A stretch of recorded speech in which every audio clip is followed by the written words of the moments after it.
There's a new filter which shows you what cantle tilt your eyes have, and I'm gonna try it out. Hey guys, so apparently this line on my face, it dictates everything about how attractive I am, so that's cool, I guess.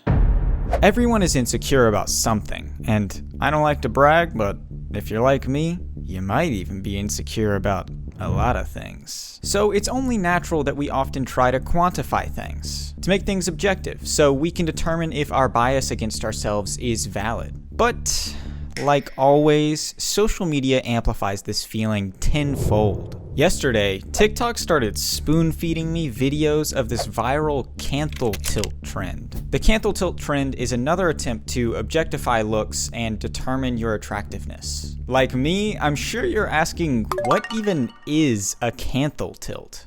Is he just saying cancel tilt with a lisp? Canthal tilt is the angle from the internal corner of your eye to the external corner of the eye. So, from here to here. Now, the moment I started looking into this, I realized that there are 3 different types of canthal tilts. You've got positive, neutral, and negative. And each of these mean something different about your attractiveness, I guess. A negative canthal tilt means that you are not traditionally attractive, and a positive one means that you are.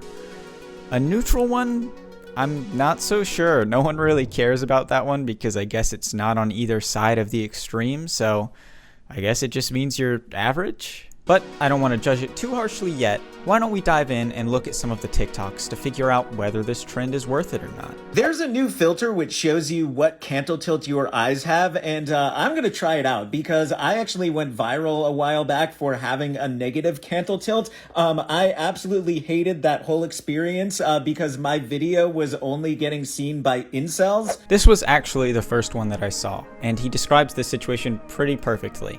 He has a negative canthal tilt, and everyone that's responding to him is just an incel. I'll get to that in a minute, but it's a very important part of this trend. So up to this point, I didn't really know what the canthal tilts were even supposed to look like, but this TikTok explained it for me. When I use it, you can see that I have a neutral canthal tilt because the line is pretty straight. And if you have a negative one, it'll usually be like an A. And if you have positive, the line would usually be like this. It would be a V. If you have a negative canthal tilt, it'll look kind of like an A, and the angle will go from here to your nose back down. If you have a positive canthal tilt, it'll look more like a V, so it'll go from here down to your nose and then back up. And if you have a neutral canthal tilt, it'll just be a line straight across your face. So, I guess it's my turn to use the filter. Let's see what my canthal tilt is. So if I look at it straight on, it looks like it's slightly positive, maybe neutral. When I went to the comments underneath these videos, I didn't really understand what was being said. There's a ton of lingo associated with this trend that is a little outside of my grasp.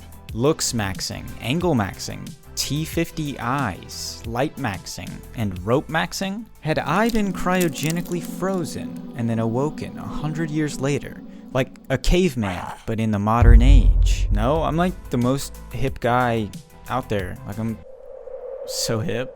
The real reason that I hadn't heard of these terms is because they're incel language. Now, if you don't know what an incel is, incel stands for involuntarily celibate. These fellows believe that everything about them is genetic and unchangeable. They believe that guys that have more success with ladies were just born lucky, and there's absolutely nothing that they could ever do to bridge that gap. While this is obviously not true, incels find community in sharing these theories, and they blame small, independent features and physical traits. The community that they build gives them a shared sense of victimhood that is usually reflected on others. And by others, I, of course, mean mostly women. So it's only natural that incels are doing geometry on their eyelids to figure out how sexy they are and inventing new words. So let's go through some of the lingo and figure out what it means. First up, we've got looks maxing. Looks maxing actually goes a little bit against some of the ideology of incels. The idea with looks maxing is that you have a potential cap for how attractive you could be. And looks maxing is improving everything about your looks to reach that potential cap.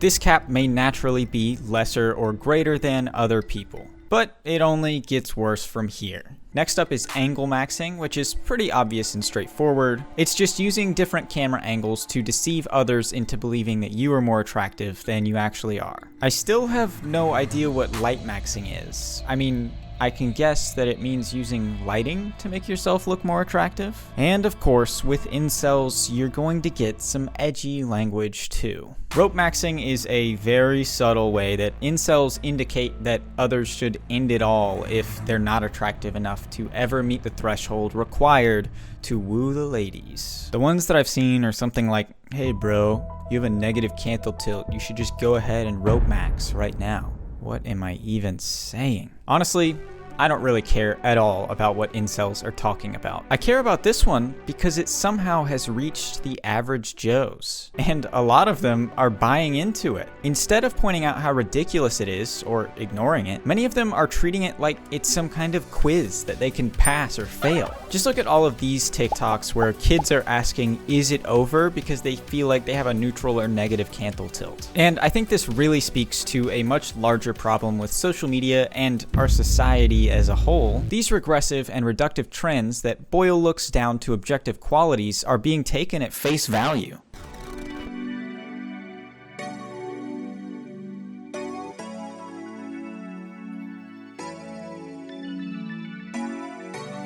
With constant comparison, kids feel an ever-growing need to lift themselves up and put others down. They want to rise to those around them that have more followers. But unlike a lot of other incel beliefs, this one actually caught on TikTok. Do the incels actually have a point for once? Are negative canthal tilts inherently ugly and bad, and positive ones inherently good and sexy? Is there a good reason that this has reached the average Joe? I just sounded like Tucker Carlson there. Well, to figure this out, I think we need to leave the average Joes behind.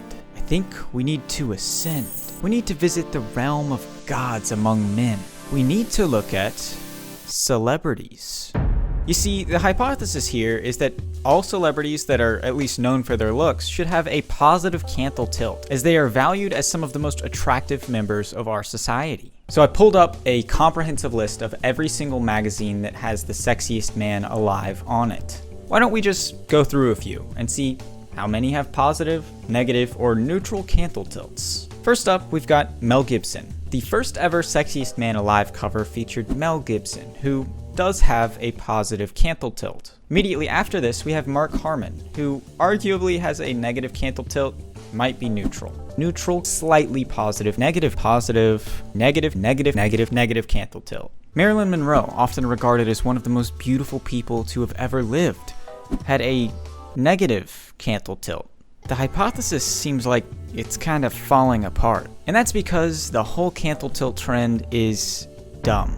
I feel like I don't even really need to say why it's dumb from the incel perspective, but I will anyway. Boiling your looks down to individual traits and features is already stupid. The collective amalgamation of all of your different traits is what defines your attractiveness, your style, and how others perceive you. They're not just looking at your eyes or just your nose, they're looking at your face and your personality and just you as a whole. And on top of that, they're not just looking at your looks. Your personality has a large role to play, and you can improve your looks. Sure, I'm not saying that you could become Chris Hemsworth tomorrow, but you can work out, you can get a haircut, you can trim your facial hair, or you can even take a shower. Go take a shower, please. And all of these things, I guarantee you, will improve how you look tenfold. You will not even recognize yourself if you take good care of yourself. And on the side of the average Joes that are promoting this trend, well, that's the problem in the first place. Somehow they're letting this slip by as if it doesn't come from some kind of weird phrenology incel point of view. Like it is some kind of test, and if you pass or fail, it determines whether you're attractive or not. So you can take this filter and look at the line that's drawn on your face and show it to your friends and be like, I have positive, you have negative, I'm more attractive than you. When obviously that isn't the case. Look at all of these celebrities that are regarded as some of the most attractive people on the planet that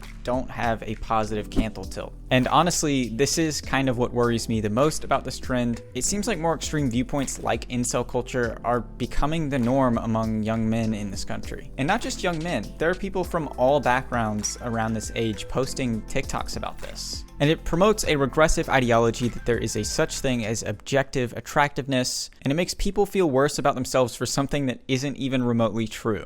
So please, for once, just go outside. Or like watch a movie or something. Just do something that isn't focusing 24/7 on how you're better than other people. But also, I have a positive Canthal tilt. Let's go. All right. Thanks for watching. Bye-bye.